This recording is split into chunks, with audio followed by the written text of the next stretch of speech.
2. Welcome back, WNST, Towson, Baltimore, and Baltimore Positive. We're at State Fair in Catonsville, Maryland, the Ville, as this man calls it. My cohort, co-host with Barbara Mikulski and with Dutch Rupersberger, Malia Cromer. We're now to episode 4, Don Mohler, in the Ville. I've lost track of the episodes. Episode something, right? Well, we're here with one of your, friends and Baltimore guy, and a guy that I've done some video with and been on his program. I thought you were just Center Maryland, but you're KO Public Relations, Damian O'Doherty, correct? Yeah, we call it KO Public Affairs. It's that cruel intersection between media, politics, government, commerce, and community. So it's a tough place to be if you're a leader. So what does that mean? I mean, let's break that down, because I want everyone to know what you do, and I'm asking in a good way because I feel like I know you pretty well. I don't know what you do, really. Like, I've never met you in the elevator speech where I say, give me 5 minutes on what all that's about, and the Martin O'Malley thing and building campaigns. And, tell us what goes into running a campaign where you're trying to run for president or run for governor, run for mayor, or win something. I got all my start really just running campaigns for the business community. I got to start in Montgomery County working for the realtors, then went on to Washington. So I've always sort of had an outside perspective, and you mentioned Martin O'Malley. I was more like the Spike Lee to Martin O'Malley's Patrick Ewing than anything. I was sort of one step outside. I had the best seats in the whole place. He had very professional campaign people, but I'm always sort of the person that has the closest ties to the business community, CEOs, leaders like that, and they get caught in these intersections like you're reading about now. Some people have done good things and are caught in bad situations. Some people have done bad things, and they need to come forward and tell the truth and reset their place in the public sphere, and that's sort of what we help leaders do. But it's more than that, right, Damian? And we're going to talk about quite a bit this morning. We're going to talk about Baltimore, its challenges. We're going to talk about success stories across the nation. But when you talk about a public affairs firm, it's not just, people sometimes think it's just candidates and government, but you are very much involved in the business sector as well. Yeah, I mean, one great example you would know here in Baltimore is when William Donald Schaefer wanted to do Harbor Place. He had to rely on a whole cohort of business leaders, and then somebody had to organize those business leaders. That was Rouse. Rouse is the name that sticks 40 years later. Right. His guy was more than just Jim Rouse. His guy was Rick Burnt, right? Okay. So Rick is a great Maryland lawyer and strategist.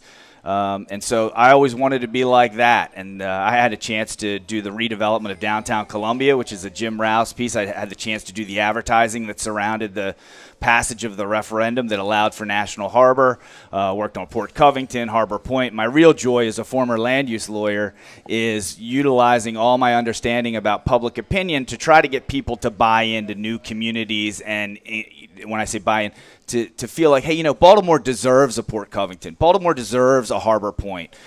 Prince George's County needs a national harbor.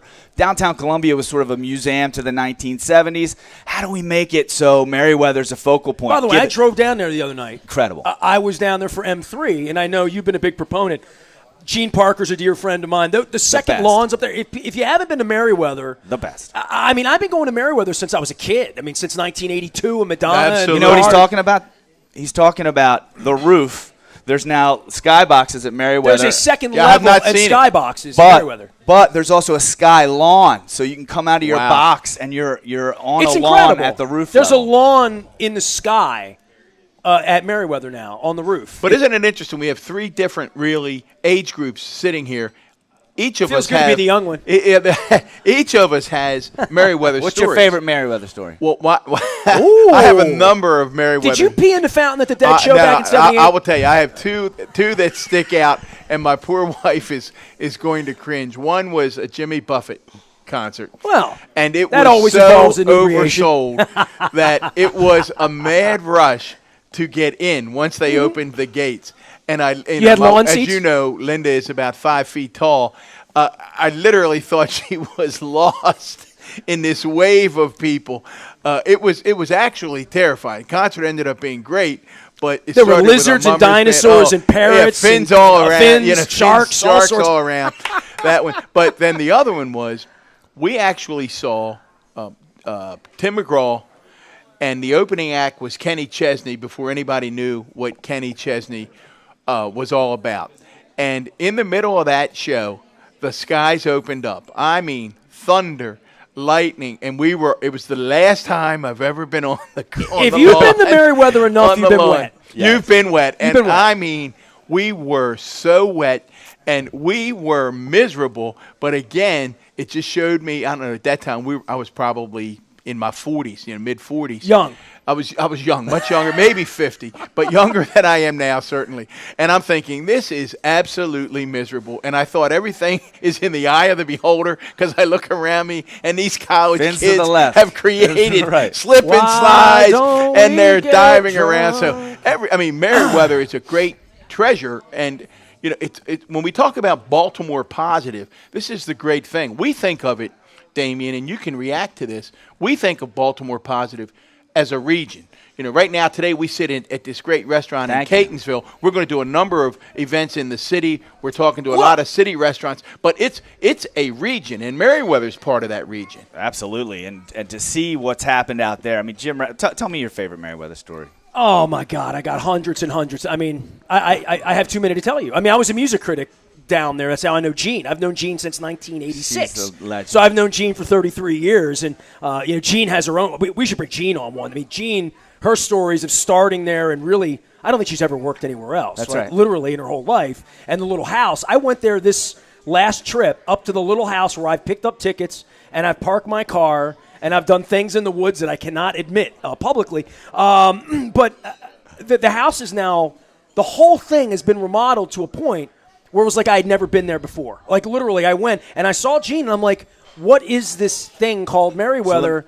It has moved into a 2.0. It's this century's Merriweather. We just launched a full symphony. Is going to be at Merriweather. Well, that was the reason it was built. It was called Symphony Woods. That's right. Well, I wrote the 25-year history of it when I worked at the Sun. Come on. No, you can Google it. You can check it out. Come on. It's one of the ways I met Gene was in 1986, 87, 80. Maybe it was the 15-year anniversary. I think it opened in 71 or 72, right? Yeah. Yeah. So yeah, that sounds right. You would know. Well, I did a story for the Evening Sun back in the late 80s on the history of Merriweather, and I could certainly, I'll find it. Columbia was I'll 67. Scan it, and I will send it to you. It was a lead story on the Evening Sun. I mean, there are very few times I was on the front page of the actual paper, but I was that day. And let me tell you, remember that. So why should people go to the new Merriweather? Well, look, it's owned by the community, right? So the Howard Hughes Corporation basically said, look, if you and the county, Ken Allman did an amazing job. Ian Kennedy, who runs the nonprofit, and is actually a great grassroots leader who came all the way up from saving Merriweather. They were going to turn it. General Growth. They've tried to kill Merriweather several times, right? Yeah, they were going to turn it into a Target. Yeah. And Ian Kennedy and Ken Allman and all these guys and gals stood up and said, "No way over my dead body." Well, Seth Hurwitz had a role in that too. Yeah. Seth Hurwitz is amazing. If he's in Green Book, by the way, if you see the movie, Seth is in the Green Book. But Merriweather is special to me because Jim Rouse was a pure Baltimorean. And Columbia is special to me because he's a pure Baltimorean, and he said, I'm going to take all the best seeds of Baltimore without the racial inequity, without the sort of segregation past, and I'm going to drop these wonderful Baltimore seeds in this farm field in Columbia. And now it's the #1 community in America, the top IPO. Cyber is now headquartered there. They're going to put a Cyber's headquartered. Can we fix Baltimore's cyber issue? Look, we have the best cyber people. Yeah, we have the best cyber people here. Look, and let's talk about Baltimore for a second. By the way, Damian O'Doherty here. I just want to reset. KO, it's Baltimore Positive and WNST. State Fair. What did you have to eat this morning? Every time I come in here, you're eating something different, and it looks fantastic. Your daughter is a miracle, and I don't know. Maybe we should save that for the third segment, save the best for last. But she came in, and I had Bananas Foster French toast. That was like 6 slices of French toast, and I had eaten like 3, and I was starting to roll out of here. And then your daughter came and picked me up, so she ate my final. And Avi, good. She's too busy. She says it was great. So right here in the middle, she's writing her doctoral dissertation in 9 over here right now. So, but let's jump back to Baltimore, because again we're talking about Baltimore, the region. how we get this thing re-energized, turned around. I always say, you said Damian and I have known each other for a long time. Damian's Paradise guy. Now, those who live over here on the west side, you go down a few blocks, that part of Catonsville is called Paradise. He and I Why is it called Paradise? That's just, I don't know why it's called Paradise. Do you know? Gosh, we ought to research that, Damian. That's what the bus line says. One of my favorite songs ever, the Bodines, Paradise. You should Google that one. Well, right down, a couple blocks east of here is the area of Catonsville known as Paradise. Damian and I both grew up there, and when folks ask us about our passion for Baltimore, I joke, if you grow up in Paradise, you truly are as much Baltimore City as you are Baltimore County, right? No doubt about it. I mean, bus line right there. I took the bus to school. I took the MTA bus to school, to St. Joe with my football equipment. I had to wear it because sometimes those Edmonton kids would come after us. So the city line, literally, Nestor, from Paradise is a few football fields. So, again, it makes – Paradise, it ain't hard to find looking out your window at the world outside. It ain't far away. There you go. Here in my head, it's just another day here in Paradise. There you go. So right down the street. But it captures this whole concept of Baltimore positive. Because literally, as I said, just a few football fields away from Baltimore County is Baltimore City line. So we are all, and I'm going to say it every week, joined at the hip. We believe in the city. You got 3 folks here today who believe in the city. Nestor, it's a quiz before we turned and asked Damian what he thinks some of the keys are. We've had Dutch, we've had Malia, we've had Senator Mikulski. I think there are themes developing. Now you've sat through. What do you hear them saying? My biggest theme, and I think one of the reasons we're sitting in Catonsville, is that for the city to flourish again, people in Bel Air, Aberdeen, White Marsh, Catonsville, Ellicott City, Columbia need to come back to Baltimore City. And I hear the voices. And Malia and I fought about it last week, and that's fine. She can have her poll, and we'll find out. My poll, my straw poll on the places where I live and touch people as I've done for 3 decades, is that I'm hearing people saying, I'm not going to the city, and I'm never going. People say never. That's their, they say, I'm never going back. It's not never. You're not coming back until we fix it, until you feel safe, until we have things that make you want to come back. But safe is where it begins. And I think the squeegee boys and the homeless and fear and all of that go into the Baltimore narrative that probably began with The Wire and now has riots and a corrupt mayor that we're up against that. But we also have an election, and I think we have a real referendum for reform here to say, let's make a new Baltimore so that 5 years from now, all those people in the outside feel good about coming to Baltimore, want to come to Baltimore. We change the narrative the way Detroit, Cleveland, Charlotte, Nashville, so many of these, New York. In our lifetime, when I was a child, I couldn't go to New York, right? Martin O'Malley did a lot of great things for the city. One of the things he did, he didn't quite get right. He put on he's a very aspirational dude. He put on all of the benches, the greatest city in America. I remember that. Right? And that was audacious, but he almost got it right. It's the greatest story in America. We're the greatest storytellers. You're one of the greatest stories. Don is one of the greatest storytellers. That's what Baltimore needs to recapture, is the story. And I think if we get back to sort of our engineer roots, the people that built the first railroad in the Western Hemisphere right through where we are today, and we start talking about fixing things and moving things forward instead of going into a blame cycle, which seems to be the last 20 years. It's just everything turns into a blame cycle. They're talking, there's a water main break at Pimlico. Is it Hogan's fault? Is it the mayor's fault? Is it O'Malley? It's just like fix it. Fix it. I think people are I think that is spot on, and that's what's happening in these conversations. We get smart people talking about what needs to happen, because you're right. It's just fix it. I heard the other night, I happened to be in an event, and Mayor Jack Young spoke, and we spoke afterwards, and it was really encouraging, because when Mayor Young got up, what he said basically was, we got a new sheriff in town. Not basically, I think that's a direct quote. He said, it's a new sheriff in town, and he said, I'm telling you what, we're going to make things work again.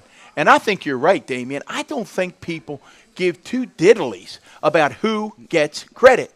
They want things fixed. Everybody gets credit when you get off an airplane. You say, I'm from Baltimore, and you live in Colorado, and they look at you and say, oh, that's a great place. They don't say that now. Perception-wise or whatever, we all win when we get off a plane and say we're from Baltimore, and that is a good perception. The whole community wins. That's right. And we all lose when the perception is fires, riots, corrupt mayors, poverty, crime, a place I don't want to go, a place I don't want to have dinner, a place I don't want to have my convention, a place I don't want my daughter to go to college. We've been on Hopkins campus here.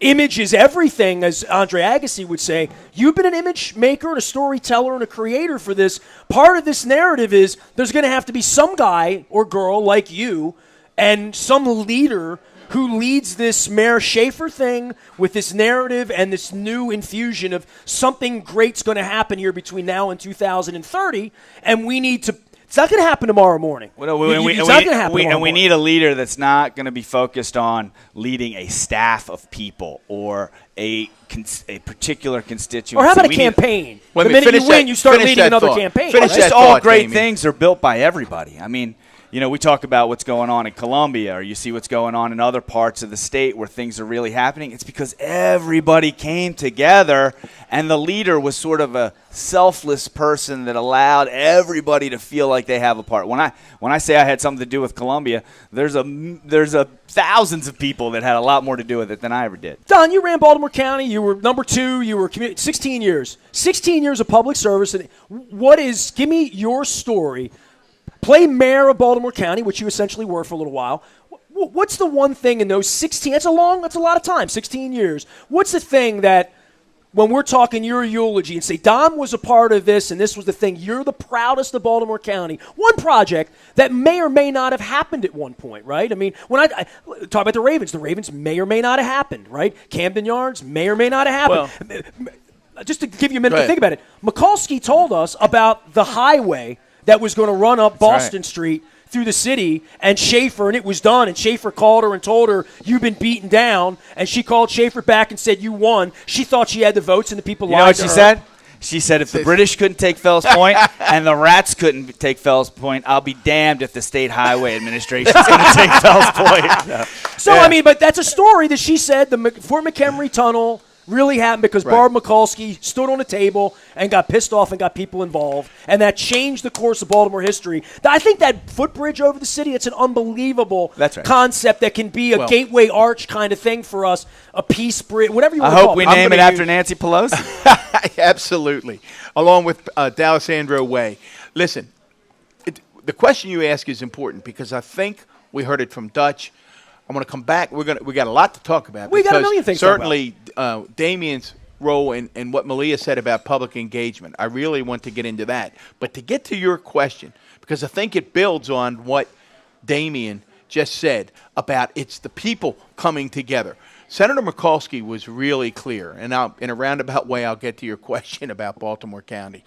Senator Mikulski was really clear that we've got to stop waiting for Superman or Superwoman. She was crystal clear, I thought. She said, and she was fond of Don Schaefer. They were friends. She said, everybody wants to point to the past, and the senator's not big on nostalgia. She hated it. She makes it very She calls clear. It nostalgia. Nostalgia. She's not big on nostalgia. Wow. She wants to look forward. He lost 110,000 residents during his reign. Nobody wants to talk about these realities. That's what she said. Let's move beyond that because the strength is in the people. The people coming together, demanding change, making the city better, working with the leadership. It's about the people. It's not Superman or Superwoman. Now, where that story goes, and again, I had the opportunity to tell it the other evening, there are many. I mean, I was fortunate in those 16 years, and we're going to talk in a later segment about the folks Damian's worked with because I think we get lessons from the people we worked with, and they're all very different. So I was very fortunate. I mean, I worked in the school system closely with Dutch before I came to the government side. Then I worked with Jim Smith, Kevin Kamenetz. 3 very, very different folks, but all with a real crystal clear vision of what they wanted to do. And as Dutch said, holding people accountable. Now, the Baltimore County story that resonates with me each and every day is the one that took place less than a week after I was appointed by the council, and that was these massive floods, again, in Oella, Ellicott City, and Catonsville. Right. And it's safe to say, it's not an exaggeration, it would be difficult for you to find a Catonsville resident who did not have water in their basement. after that flood. I mean, I'm down in my basement. Linda and I are bailing. We've got 3 feet of water. Everybody had water in their basements in Catonsville. Well, I don't think that's well known. I think people think it's an Ellicott City issue, not a Catonsville issue. Catonsville got hammered in that storm. But we all we're Patapsco River Valley folks, right? It's one river. We're on either side. So people's basements were ruined. Refrigerators, TVs, sofas, chairs, Ravens paraphernalia, tracks, Nordic tracks. So what we began to hear very quickly was, we don't know what to do. We can get the stuff out of our house, but what do? We don't have any way to get rid of it. So we quickly called the Department of Public Works together. And this goes back when Damian says, let's make things work. And again, it's other people to get credit. It's not Don Mohler that gets the credit. Call the Public Works folks together, and we say, Steve Walsh was the director, and we say, Steve, do we have the manpower or women power trucks that if we wanted to, could we just send trucks for the next 2 weeks through Catonsville, have people call in with their addresses, go to their house, get the stuff from their curb, and get it to the dump? And he goes, Don, we've never done that, but yeah, we could reallocate our resources. Let's find a way. So for 2 weeks, men and women from the Department of Public Works go through the streets of Catonsville, picking up junk that had been ruined from people and getting it out of their way. Because this is the best use of our humanity. All I heard, you would have thought that we had written a check for $1 million to the residents of Catonsville. So I thought that was the story, but the story gets better. So 2 weeks later, Steve and I go over to the shop down in Halethorpe to thank the men and women who had done that, who had gone door to door, who had gotten rid of all this stuff. And these are county employees. County employees. Right. And I get up to thank them, and a hand goes up. How many people are there? Oh, there were 50 in that room. Well, 40, that's 40, a lot of people. 40 or 50 in that room. That's a nice room. Okay. Hand goes up and said, no, Mr. Executive, you don't understand. We want to thank you. And I'm going, we took coffee and donuts over and said, you guys did a great job. Thanks. No, we want to thank you. And I said, you want to thank me? And it gets right back to Damian's point that we do it together. He said, we spend all of our time fixing sidewalks, fixing potholes, unclogging storm Nobody drains. Ever comes up and says thank you. We never see, you nailed it, Nestor. We never see a citizen that we work for. They said these people were so appreciative. They couldn't thank us enough. They'd bring us out something that was amazing. They said, we went home feeling better than we've ever felt in our life about our job. Message being, the people of Baltimore County are good. The workers were good. They were working hard. We heard that from Dutch. And I guarantee you, it's exactly the same in the city. We just have to tap into that energy. We all have it in us, a sense of contribution. We all want to be involved in some way. Right. And then we want to be appreciated for what happens, right? That's exactly right. And, I think the first part of my career was sort of all about achievement and trying to get to the right place at the right time and make my grandfather and my family proud. But, the next phase of my life is to make sure that I really identify the people that have the best skills and the best talents and just cheer them on to try to make some stuff happen. And that's why I'm here today. That's why I always trying to talk Nestor into public service, because he has the magic light, which is passion. And then he also has, as we saw today as we were setting up, he's very decisive. He knows what he wants, and if you're going to put your hands on the wrong thing, he's going to say, I don't want your hands right. We have to sit in a certain spot, don't we? Look. I've told the story about Harbaugh dumping water all over my computer in the middle of the that's not good. Only I'm allowed People to dump like stuff direction. We like direction. It's fine. We sense the passion. It's probably a pretty good place to take a break, get a cup of coffee. State Fair. Grab some more eggs. Coffee here. By the way, I came in this morning. I didn't have coffee this morning because I'm taking care of my cat. My wife's away. And I came in and I realized at like 9:15, I had been up since 4 in the morning. I had a cup of coffee. And I came in. I said, you got good coffee here? So we got great coffee here. Great coffee here. So State Fair in Catonsville, I had the Bananas Foster. Avi helped me. She's now on the internet talking to kids in working China hard. and Mandarin or something. I'm not sure what she's doing. Damian O'Doherty here, KO Public Affairs. And we'll be right back. We are Baltimore Positive and WNST.net, AM 1570 at WNST Towson, Baltimore. And we never stop talking Baltimore Positive.